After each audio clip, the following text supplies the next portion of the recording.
Thank you all so much for joining us. Today we have 5 panelists who will be discussing policy and its intersection with technology and innovation, and I'm very excited to introduce them. We have Don Vieira, who is a partner and global chief policy officer at Sequoia Capital, where he leads global policy engagement efforts from the DC office he founded. He serves on the boards of Genuity Science, Hackett & Co., and the National Venture Capital Association, and holds a JD from Georgetown University Law Center. Mayor Adrian Fenty rose from a grassroots DC council member to mayor of the nation's capital in 2007, modernizing city services and driving education reform. After his term ended in 2011, he advised tech companies at Andreessen Horowitz before co-founding Mac Venture Capital in 2019. Luther Lowe is head of public policy at Combinator, where he advocates for more than 11,000 founders across the accelerator's portfolio. Previously, he was Senior Vice President of Public Policy at Yelp. Here in DC, he focuses on advancing policies that help startups, or in his words, little tech. Geoffrey Okamoto is a Managing Director at Goldman Sachs, where he leads international public policy efforts and advises clients on global economic trends. Prior to joining Goldman, he was first Deputy Managing Director of the IMF, and he has served as Acting Undersecretary at the U.S. Treasury. He holds a bachelor's from Cal Poly Pomona and an MPP from Georgetown. Victoria Virasingh is currently Senior Vice President of Strategic Alliances at NobleReach Foundation. She recently ran for U.S. Congress in Northern Virginia while advising nonprofits. And before that, she spent 5 years at Palantir, where she launched the Innovation and Jobs team and forged public-private partnerships across government, labor unions, and the tech sector. Thank you all so much for being here today. Thank you. So I'd like to get started by asking each of you, why is it important for venture capital firms and accelerators and broadly all stakeholders in technology to have policy positions? I'll start. I think I'll start with that. Happy to start. First of all, thanks for having me. I'm thrilled to be here. And as a Hoya alum, particularly thrilled. So I think this is a great event, and hopefully it continues to grow. I think every company has to be true to itself. I think that's sort of the compass that I would approach this with, which is to say, if you believe that there are certain policies that are important, and you believe that they're not being dealt with through other methods, it's important that you take that on yourself if you want to have an impact. And for a lot of companies, you can do that indirectly. You can have membership in the NVCA, for example, as you mentioned, I'm on the board there. Or you can engage through stakeholders. But for others, you maybe believe you have to have the presence in Washington to be part of that discussion. But I think it's really, I don't think that makes sense for every business, and I certainly don't think that makes sense for every VC. But I think for many of us, increasingly so, it does make sense. I think you're seeing that now as more and more people are engaged here in the district. I mean, venture capitalists find deals, get into deals, help make deals successful. The fact that I was in politics for 10 years has helped in all 3 of those, particularly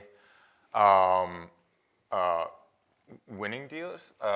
We invested in we actually invested in a Y Combinator company called May Mobility, which is a self-driving car company. It was a very competitive round. I think we did 2017 and 2018, but a self-driving car company, the bread and butter is going to be the infrastructure of the roads, dealing with municipal governments, and those are things that I had a 10-year career dealing with. So it helped to get into that, and then you can think of all different ways that I've been able to be helpful to the company since then. So if every firm, and when I worked at Andreessen, I was one of the first employees that kind of had a state and local career. So it just helps to burden the capabilities of the firm.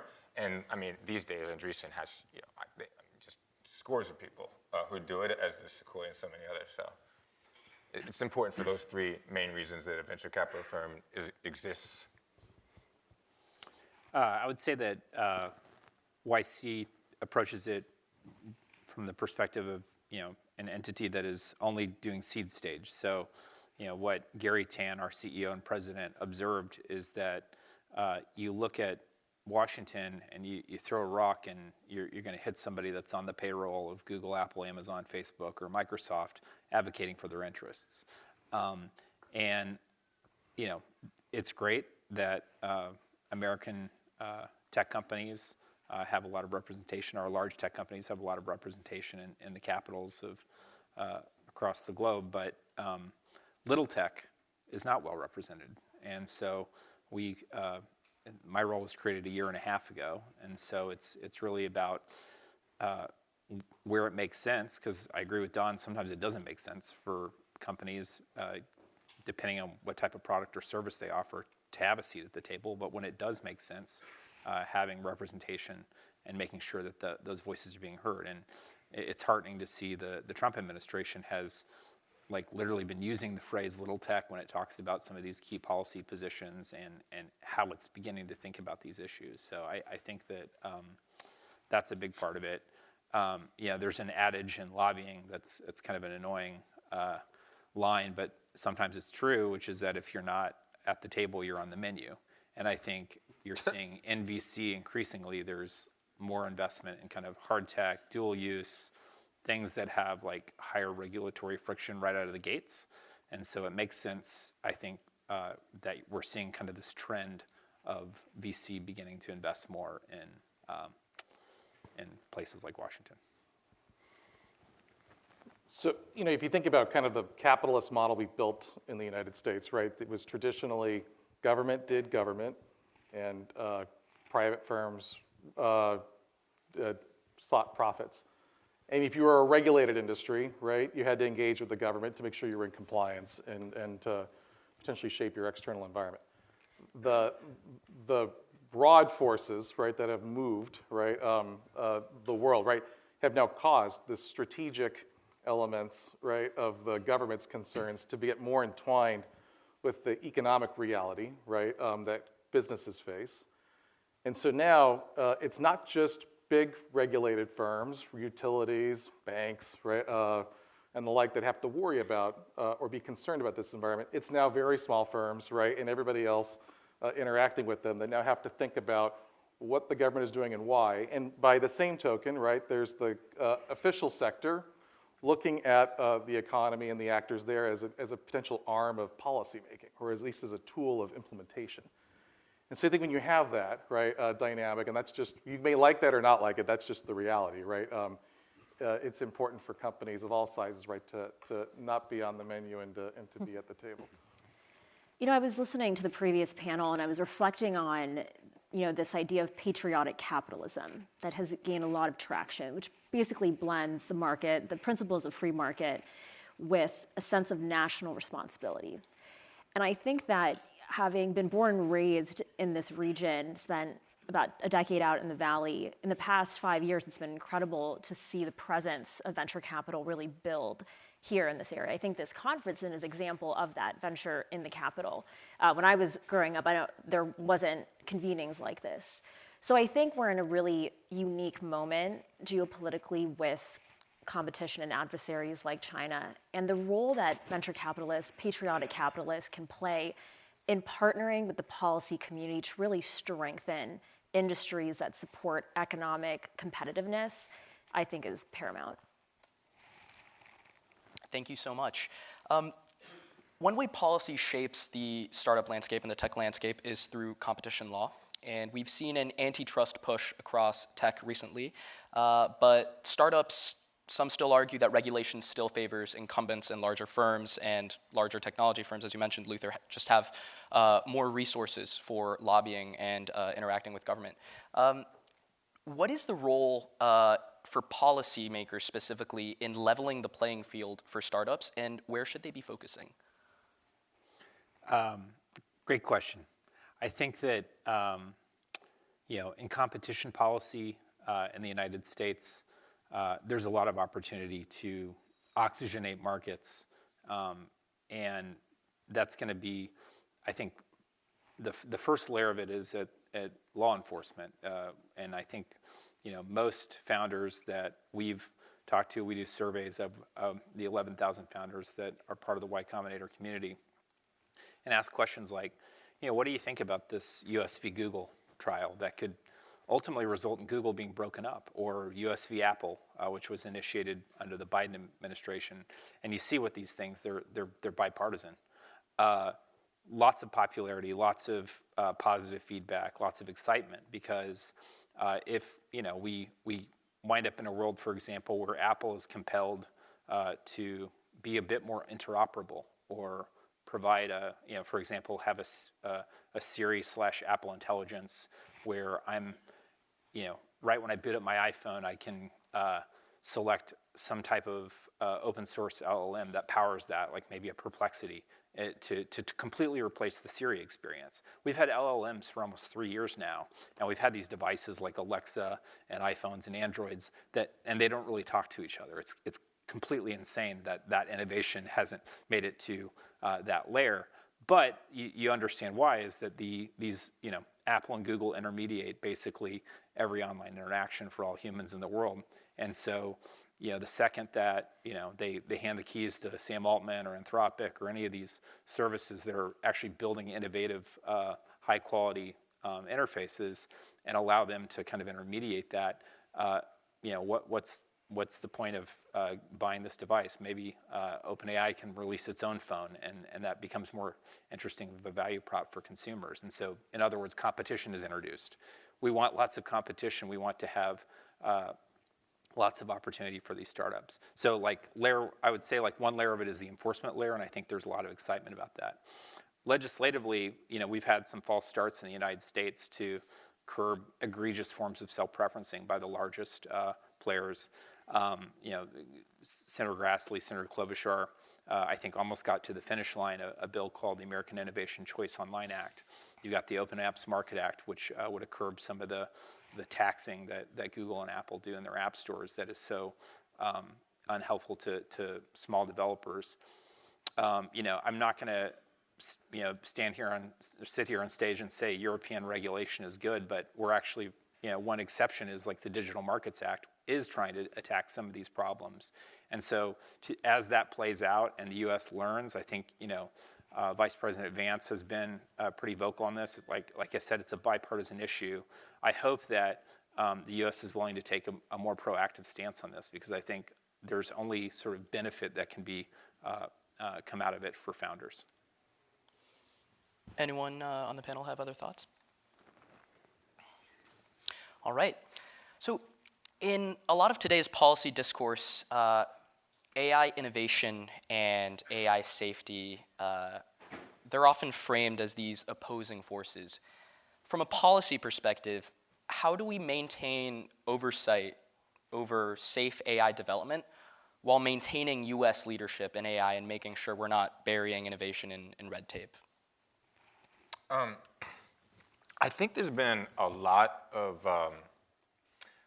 hype around both, to be honest with you. I think the news cycle has kind of exaggerated both the worries and kind of how big and fast things are going.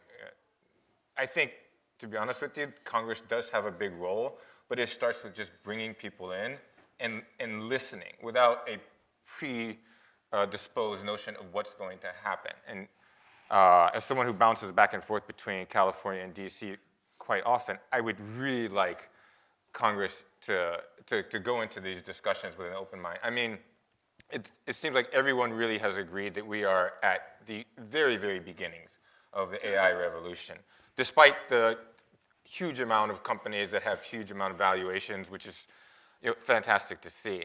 But I think if especially with the new administration, with big midterms coming up in 2 years, this would be a great time for Congress to bring people in, ask the right questions, and kind of cut down on the hyperbole. Well, I think the way you frame the question is an interesting one, because there's a lot the government can be doing itself with AI, right? Which, in other words, if this is a personal view, right? But if this force is moving through the economy and through firms and through society, you have to rethink, right, how you want to structure your education system, right? How you want to restructure, your workforce, right? If people are displaced, right? There's a lot that the government needs to do, right? to kind of prepare for this reality as well. And frankly, it hasn't done a great job of that. Historically, over time, when you look at some of these big shifts where people have been displaced and private sector or people's lives move a little faster than the government, right? I mean, the mayor dealt with a lot of that trying to catch us up here in DC during his tenure, but think of the generational leap that this is going to create and the challenge for government. And so I think some more attention on that is warranted alongside some of the concern about safety. Yeah. One of the things that we're working on at NobleReach, to my co-panelists' points, is how do you get the right people at the table to start educating so that our legislators are asking the right sorts of questions. So we're trying to introduce better entrepreneurial STEM talent for tours of duty inside and across different forms of government, state and local and federal. And I think that part of this change that you mentioned, right, is how do we catch up? We need more dual citizens, people like Mayor Fenty and many of my co-panelists that speak DC and speak the Valley. And when you have some of those conversations and you have people that are actually on the inside that are asking the right questions, informing their colleagues, building the right processes inside of government so that tools can be leveraged, I think the outcomes we'll see have been much better than some of the other technology booms that we've seen in the past. And then another thing, I was just remembering, Dawn, our conversation prior to coming in, you know, Europe, when you compare the innovation ecosystem in Europe and in America, why is it that Americans have generally dominated the innovation landscape?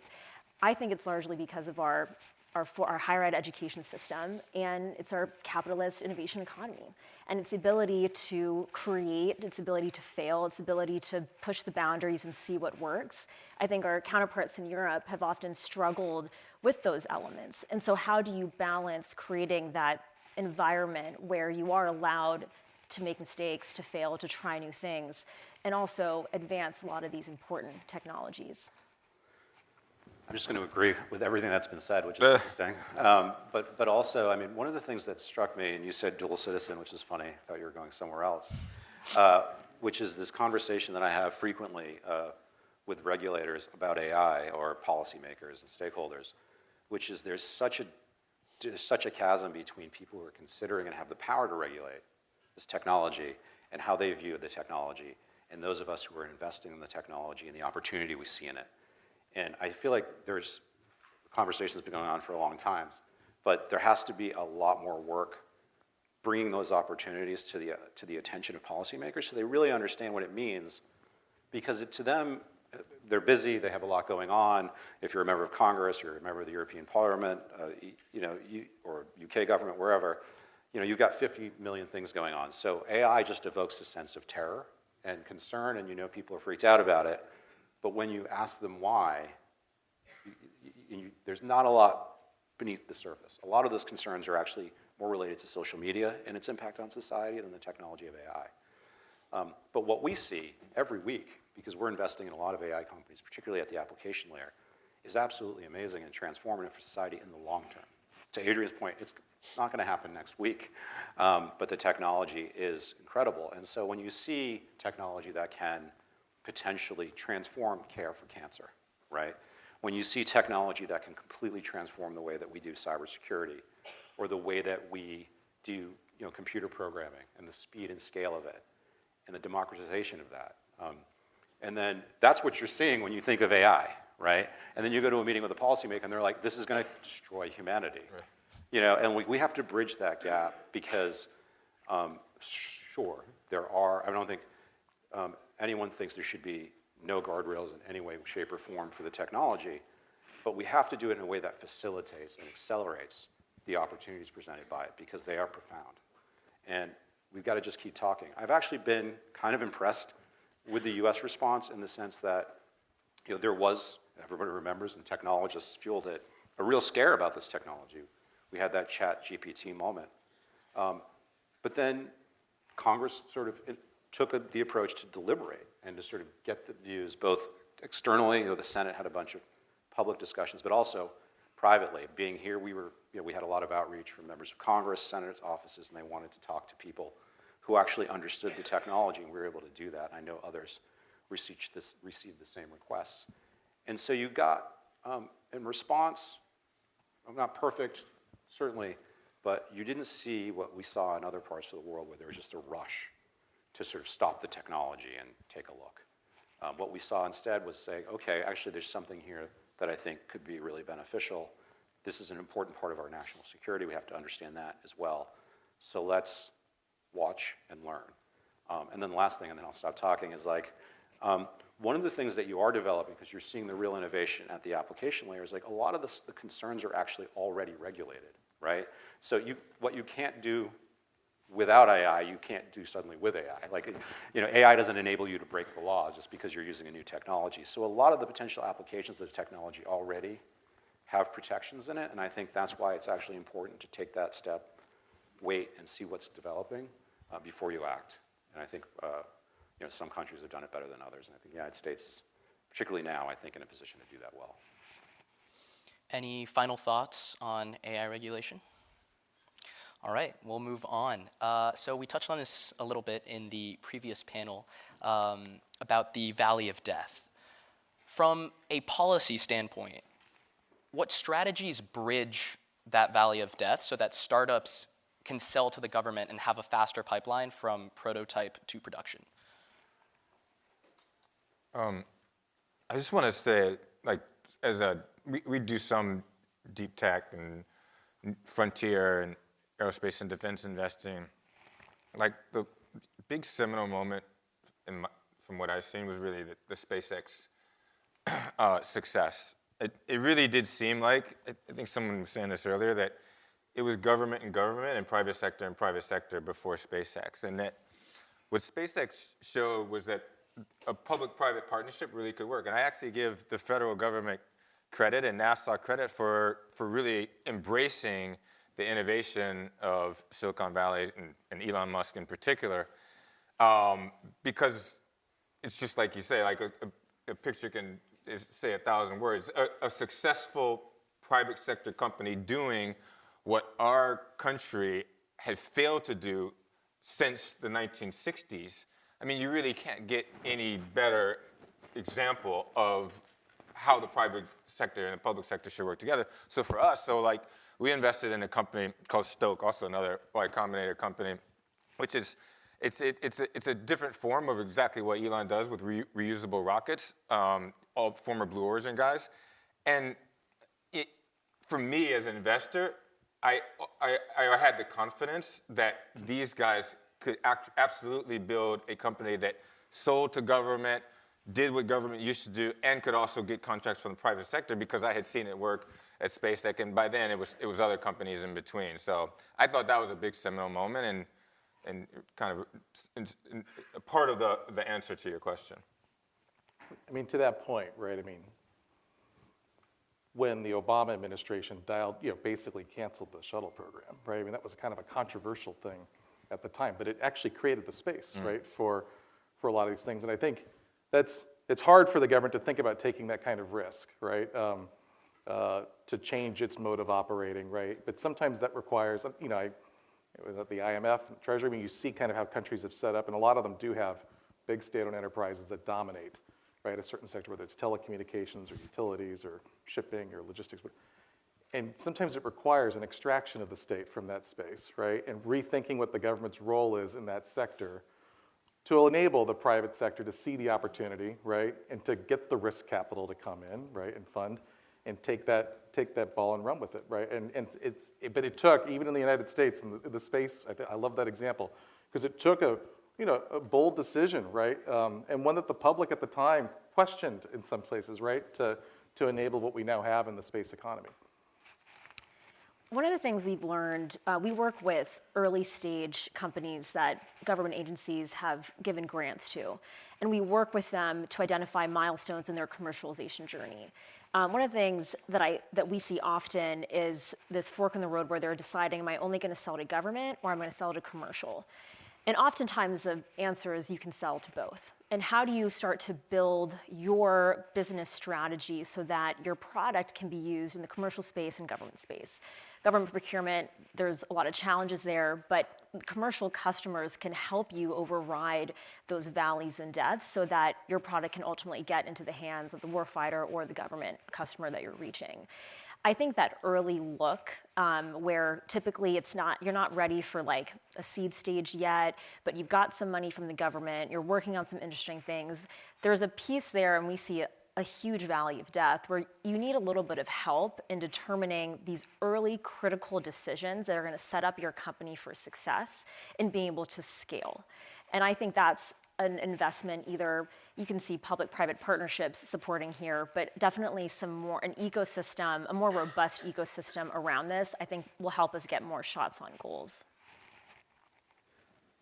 We just, like, fundamentally, we have to fix this problem, right? I mean, I think it's been discussed for a long, long time, but it's so profoundly in our national interests to do this, particularly right now with the pace of technology and warfare accelerating at the speed that it's accelerating. The fact that it's happening on the battlefield, the fact that it's being understood and deployed against and deployed by some of our likely adversaries in the future, like, we have to get this right. And I actually don't think we're there. We're not even close. We put a lot of money, and I think it's great, into seeding kind of innovative technology. The government does that through the Pentagon and through other things, and I think that's great. But what you have now is an opportunity to have real companies grow based on private capital that are going to be able to provide transformative technologies to the Pentagon. There has to be contracts. There has to be contracts for that technology. And it's not one or two and you say you've succeeded. It has to be a profound change in which the department acquires technology here in the United States, and this is true for the European allies as well. And we're not seeing the scale necessary yet to do that. And the second issue is just, so that's it, like we have to have customers, right, to put money in. And I think we have an opportunity to do that because of the interest in doing this, because of the changing geopolitical landscape. Private capital is lining up to invest in these technologies. But it's a window of time. We have to have returns. And we can wait, we're patient. We have 10-year funds, things like that, but it's not an indefinite period. And within that period of time, the governments have to figure out how to take this technology and buy it. And that's what we need to see. And then the other thing we need to do in order to facilitate, I think, is we need a cultural shift in all the government agencies that acquire technology. Not just the Pentagon, but that would be a great place to start. But you need that throughout the government because they're not incentivized to do this. And we need to figure out a way to do that in a way that does transform the culture of our really our most important department. I think they're working on that. They're trying different things. I know that. But I think those are the two biggest things we need to fix is we need to provide real contracts for companies, and we need to create a culture that facilitates those contracts going to the most innovative companies. Don, can I ask you a question? Who do you think should be responsible for setting that culture? I mean, what do you mean, like within the Pentagon? Is it a push from the private sector? Is it top-down leadership? I think we're all, yeah, sorry, I didn't mean to interrupt. No, go for it. I think we all have a role to play. I mean, I think we have to show the government there's something to buy, right? And so that means finding the great founders that we found, having them develop great technology, and then bringing it to their attention. So we have to create a reason for the cultural shift, and I think we're doing that. We've seen a lot, that's happened. So I think we're doing our part. But I think the command within the services, I think Congress, I think the Secretary of Defense within the United States, they all have a responsibility for it as well. You know, it's interesting, I was in Europe last week with Munich, and there's a lot of changes happening in European defense right now, and sometimes it takes a catalytic moment like that to sharpen the minds, because Europe has had its own problems with it, which I find strange because they've got a war right there, right? But you know, I think you'll see a transformation culturally as well from their leaders with the understanding that they're going to have to take indigenous technology and there are great defense technologies in Europe right now, and they're going to have to buy that stuff because they're going to need it to defend their continent. Yeah, you need solutions-oriented, private sector-minded people in top government roles. Yeah. There's no harder government agency to sell into than education. I don't know as much about defense. When we took over the school system here in Washington, D.C. and hired Michelle Reed was known as the #1 reformer in the country. But no one actually realizes she actually contracted for the most education technology companies. She actually incubated a couple companies that later on ended up becoming either unicorns themselves or selling for like hundreds of millions of dollars. And I didn't ever tell her one thing about using technology. She was just a young, super brilliant 37-year-old who had come from the private sector. And it was in her nature to use technology people to do things that the government couldn't just do. And at the beginning of the Trump administration, I don't know, I'm not following them close enough to know, but hopefully they are hiring people like that because Congress can't follow it close enough, and the president has too many things to do, and obviously so does Doge, et cetera. But those managers who are there every day, if they have that private sector technology focus, they will hire great companies like I'm investing in YC and Sequoia, and then I think hopefully you see an explosion. I actually think that's really the question you're asking me, Vicky, is who could actually be doing the job?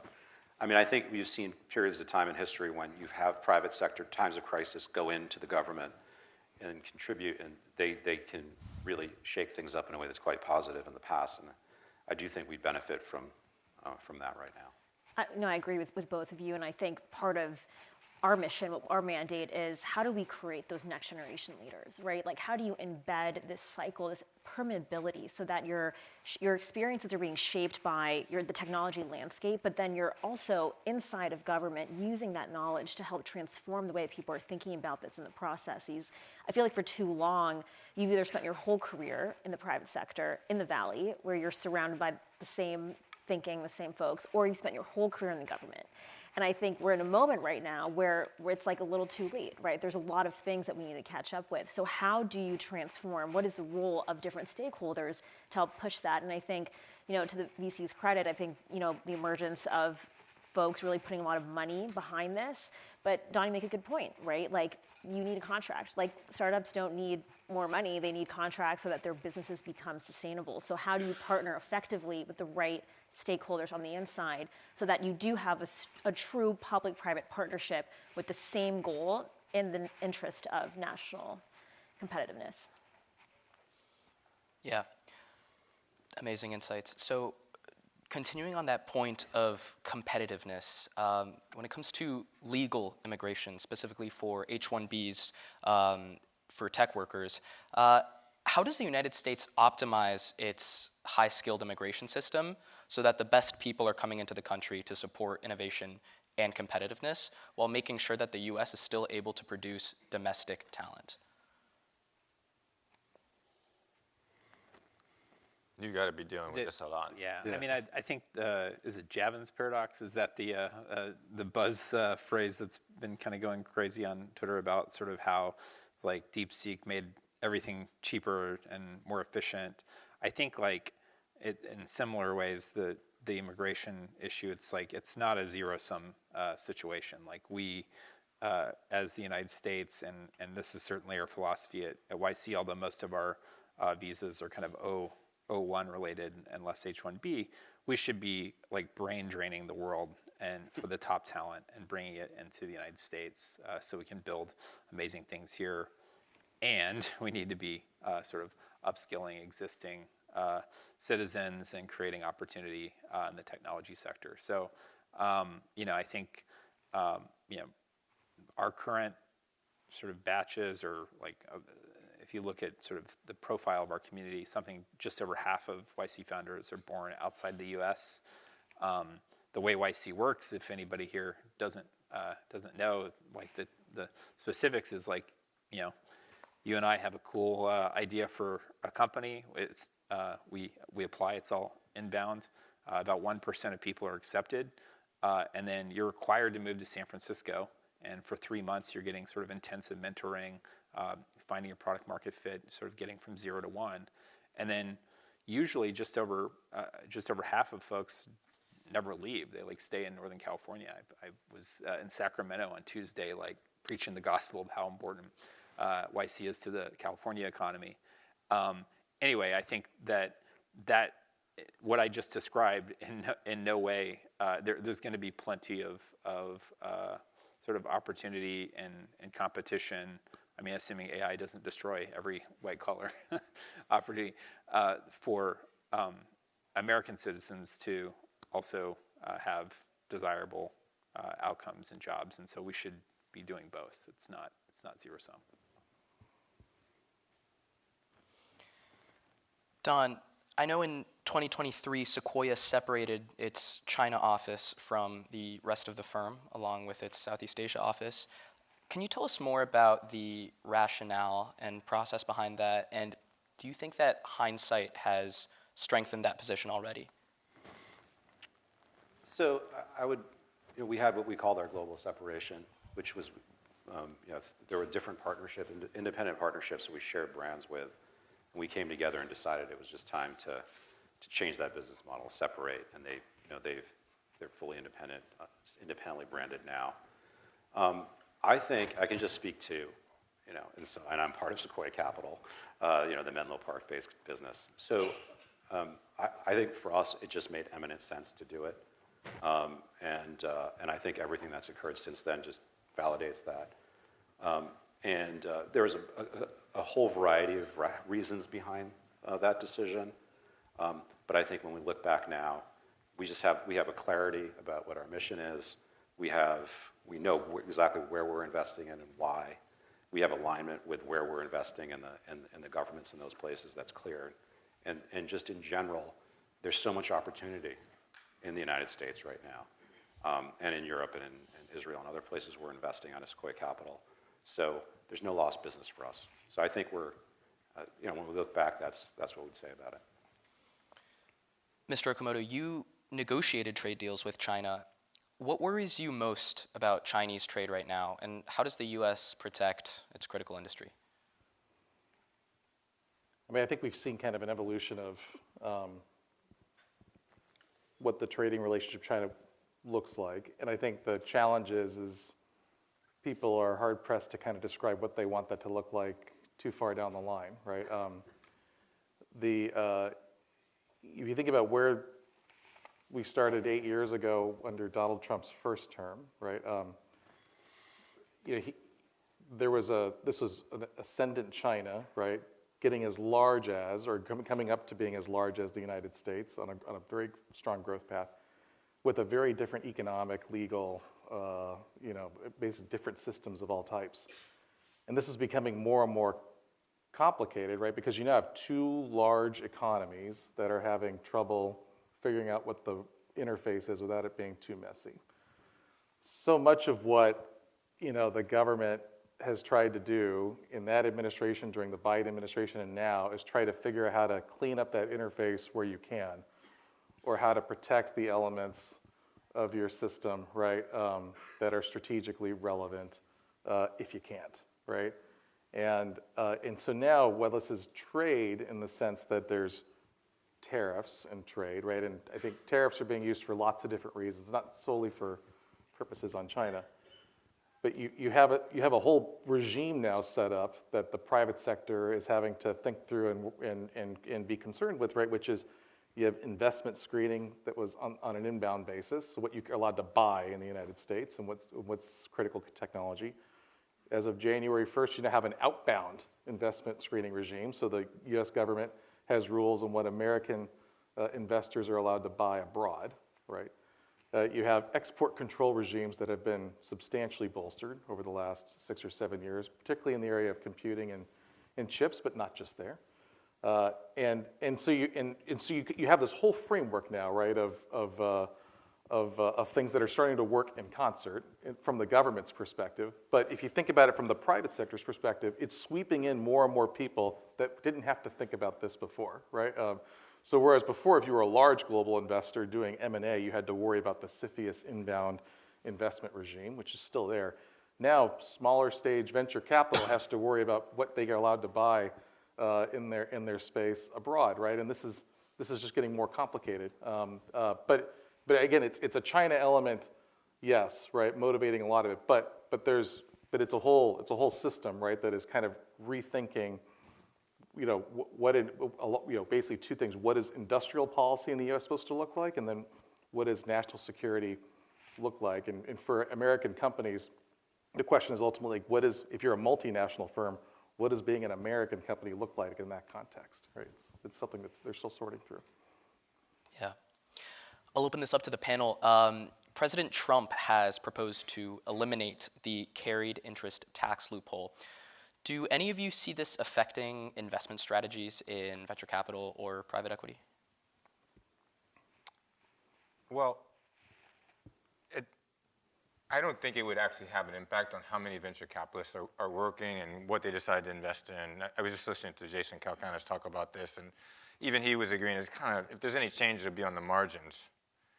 But I just want to say, I don't think any government should be just raising taxes for the purpose of it. And it's kind of, I just hope that this is being thrown out there as some part of negotiation for some other purpose. Especially in the beginning of an administration, the government spends enough money. The government, I mean, I think, I'm really hoping that this is what Doge and this administration is all about. The government spends enough money. Before you raise any taxes, get savings out of it. So even though I'm a venture capitalist, it would affect me personally. As a government official, I don't want to see the government raise any more taxes until they figure out how to save money. And that would be my answer if you asked me about property taxes, income taxes, carried interest tax, any taxes. They haven't been in there long enough to say that we're going to raise any money. What are you going to do with it? You know, it's analogous to Elizabeth Warren and her comrades who are constantly talking about taxing people more money when the government so inefficiently spends the money they already have. It's completely maddening. And so now, on this particular thing, I'm maddened both as a potential taxpayer and someone who already pays a lot of taxes to a government that needs to do better. Mm. So you mentioned Doge, and I want to focus in a little bit more on that. How do you think Doge can most effectively go into the government and streamline it while still having the necessary amount of oversight? Well, see, Doge is actually doing the job that Congress is supposed to do. Congress has oversight over the executive branch of government. It's exactly how it was structured by the founders. So what Congress is supposed to do is supposed to haul the executive branch in frequently and ask them tough questions about how they are spending the money. And that includes personnel, buildings, and everything else. And so Doge, the funny thing is Doge is being couched as something that's like taking the place of an executive. It's actually taking the place of the legislature. And so Congress should feel completely neutered right now. If I was a congressman, I would feel completely neutered. That I'm elected to do a job and someone else is doing it for me. I feel very weak, and I don't know why they don't. But what the administration needs to do, and I'm worried that they are missing an opportunity here, is they need to manage. The word manage is not used enough in governments. It's used very often in the private sector. Management means you hire the best people, and then you figure out what are our core responsibilities, and what are the biggest ones that aren't being done right. So in my case, it was education. And we spent 3 months before I was even sworn in figuring out that we're going to take over the school system. The first day I was mayor, we introduced legislation, spent 4 months getting it passed, 2 months after that, put in a new chancellor, had a new facilities, and this was our toughest issue. And then from then we took on human services, we took on economic development, and everything else was smaller. That's what I hope the Trump administration is doing. To be honest with you, I want Elon Musk to work full time. If you have someone of that talent, the fact that you're actually getting the worst of both worlds now, because he has all the instincts of moving fast, that you have to make tough decisions, but you can't do it in a rush. You have to move fast, but don't rush. So they really need to spend that whole first 100 days figuring out what are the real tough decisions that need to be made in order to completely transform all of these agencies, and then get a couple Congress people who also agree on the Democratic side and the Republican side, and then pass those things. We need to overhaul these agencies. And I'm worried that they're making the same mistake the Obama administration made, which is they have this huge mandate for change, and then no agency is ever overhauled. Not state, not commerce, not defense, not agriculture. They look exactly the same. It's such a waste. And I mean, Doge is just tinkering around the edges. They're just, I mean, if you're the executive branch, you're just firing the last people you hired. Those are probably your best employees. It makes no sense. It's just getting headlines instead of actually really doing the reform that's necessary. Any other thoughts on Doge? I would say, like, I agree with a lot of what the mayor said. I think, still sort of cautiously optimistic about sort of the Trump admin, and especially on one of your earlier questions on sort of valley of death and just injecting more innovation into government. I think with Doge in particular, though, it's like if the goal is to create more efficiency, it seems like the priorities are a little strange. Like I mean, I don't know. I mean, it seems like they're optimizing for like what could make good sort of memes we can like make fun of or caricature on X. Like let's find some marginal program in USAID and sort of lampoon it, or like CFPB. It's like CFPB is like ROA positive for taxpayers. It pays back like $20 billion a year. It's like, and its budget is like tiny. It's like less than $1 billion. So it seems like how they're prioritizing is a little bit sus. I hope that maybe when they get into like the Pentagon and start like finding some areas to do dramatic cuts and create efficiency, they'll prove us wrong. But right now it seems a little bit ham-fisted. So for our final question, Victoria, I know you mentioned the concept of dual citizenship between the Valley and DC, and I'll open this up to the panel again. How does DC balance the move fast and break things mentality of the West Coast with its culture of strategic policy making and regulatory oversight in a way that allows for the best marriage of those two regions? Yeah, I think in great thoughts from co-panelists here. I think that in the government, it's fun. I think what we're advocating for is not take the Valley and put it into DC. It's a different ecosystem. You're using taxpayer money. On the private sector side, it's revenue, or you're using venture capital money. So I think there are certain boundaries that naturally come with the environments that you're working in. I think our philosophy is we just need a little bit more equilibrium and balance between the two. How do you create more channels of communication, channels of operating where you're actually having folks from the Valley come into DC and spend some time inside the federal government? I think one of the, we really look to the Teach for America model. I think what they've done really successfully is perhaps not create a whole spectrum of teachers, but it's really creating education advocates. So wherever these folks end up going post their post, they have that sense of understanding and responsibility around the education sector. We're hoping to do the same, right? How do we create and catalyze a spirit of public service so that independent of where you go in your career, whether you end up as a founder, you end up as a venture capitalist, you stay in government, or you go in between the two, you understand the issues that the other side faces, and in your capacity, you're able to bring innovative solutions to that problem. I think the best examples, I think of like warp speed, for example. I mean, that combination of like, how do you encourage the private sector to innovate? What are the levers that government has to incentivize innovation, while also creating the right sort of mechanisms for success? But I think more ideas like that can really come together when you're creating more bridges between the two and more of a conversation. And I think this, you guys, kudos to your group here in encouraging that conversation of bringing together different stakeholders from across the spectrum who all share the same goal, right? Which is to advance, our country and to remain a leader in innovation. So more examples like that, more bridges, will lead to, I think, more examples that will be helpful for us. Well, so in Silicon Valley, people, they're not afraid to hire younger people who are untested but brilliant, and they're not afraid to take chances, take risks. You hear the word disruption. They're not afraid to measure 3 times, cut once. There's all types of things that are done in order to make companies successful, especially at the hyperspeed that is done when you're growing companies from startup to unicorn. But the one thing that is different about the private sector and the government is the word results. The government does not focus, their priority is not on results. It certainly is not on, and I'll give you an example. If I was mayor or city council member, I was both, and an advocate, just pick a homeless advocate, came in and said, I want you to do something. Can anybody guess what they would want me to do?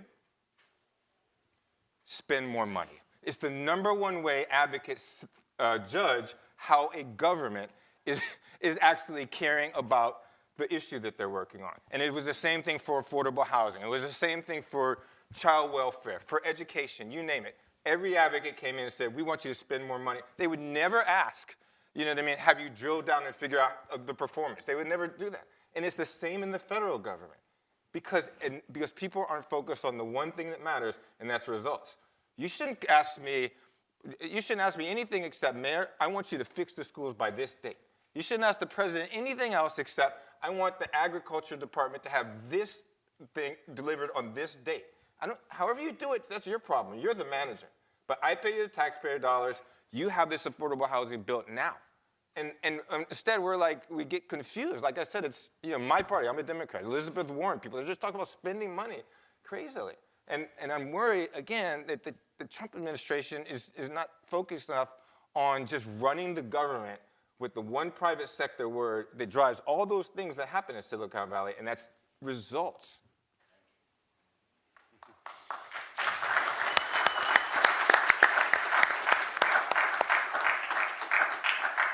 Thank you all so much for coming to speak with us today. Thanks. Thank you.